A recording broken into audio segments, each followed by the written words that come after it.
Social Security came to be under FDR in 1935. It was thought of a way to replace a portion of workers' income when they retired. And a lot of that stemmed from the Great Depression, not having safety nets, things like that.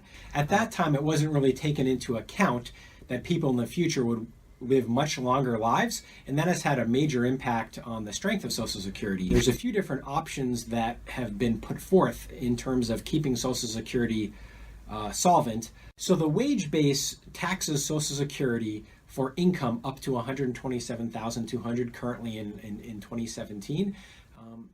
One option would be is to eliminate that cap so that people that made above that amount would be taxed on all of their income rather than just up to that $127,200, which is currently the case. Some other options would be to increase the claiming age. Currently, the minimum claiming age is 62. That could be moved up. So another option would be to increase the full retirement age at which someone will get what's considered their full retirement benefit.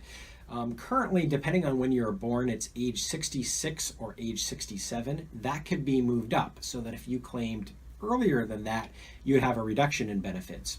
Another option that is a bit similar is reducing the increase that one receives by waiting. So for example, if one waits to full retirement age, they get their full benefit. If that person waits past their full retirement age up until 70, which is currently the latest date that you can claim Social Security, your benefit increases by 8%. That is a very high amount, and that was done during the 80s. So a lot of people are thinking that if they were to revisit that increase and perhaps reduce it, that would also have a positive effect on Social Security funding. The last major option that has been on the table or in the news as relates to Social Security solvency is to means test.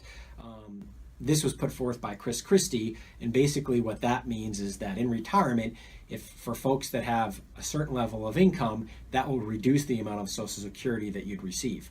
There certainly have been some other options that have been floated out there, but I think those are some of the main ones. But even if those don't happen, things aren't so bad. There's been studies that show that the Social Security Trust Fund isn't going to run out of money until the year 2034, and even at that point, people that are receiving Social Security would still receive about 3/4 of their benefit.